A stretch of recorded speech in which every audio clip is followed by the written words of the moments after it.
You have used the word goodwill in letter addressed to Deputy Registrar filed along with the plaint.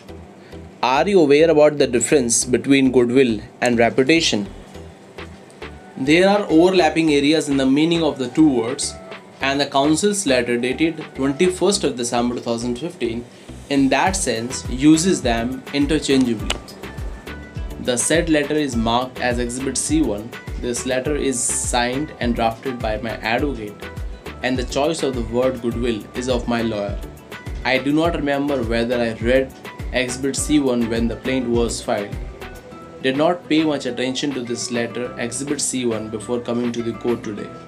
It is wrong to say that the word goodwill and the reputation are totally different. I am showing you an authoritative dictionary of English language, that is Webster Comprehensive Dictionary. Do you see the difference in the meaning of these two words provided in the dictionary?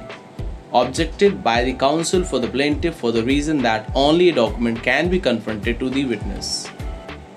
The question is disallowed as the same has to be argued, and witness cannot be confronted with a dictionary for the meaning of two English words. I put it to you that goodwill is enjoyed even by a crook who has done some good things to somebody. What do you have to say? Question is disallowed as has no bearing on the issue in this case. It is correct that men in power would do good things for the good friends, enjoy a lot of goodwill. Question disallowed as no general observation of the witness are called for, and only specific question can be asked which relates to the facts of the case.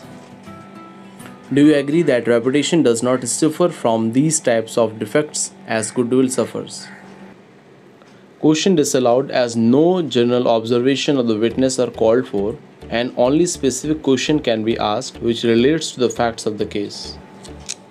Kindly point out those portions of the plaint which are based on the knowledge derived by you from the electronic and print media as referred in verification clause of the plaint. The defamatory allegations made individually and collectively by the defendants are contained in paragraph number 5 of the plaint, and they have been extensively reported in media. Are you sure that entire averment made in paragraph number 5 of the plaint was derived by you from the electronic and print media? Statements contained in para number 5 have been extensively reported in the print, electronic media, as also on social handles, and this information is derived from these sources. Have you filed those documents on record of this case from where you derived such information? I have extensively filed those documents.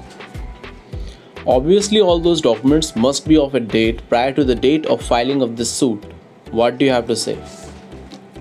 It is a matter of record. I have quoted those documents in para number 5 of my plaint, and supporting documents are on record. Please identify those documents from the record. Those documents starts with Exhibit PW1 over A and continue thereafter.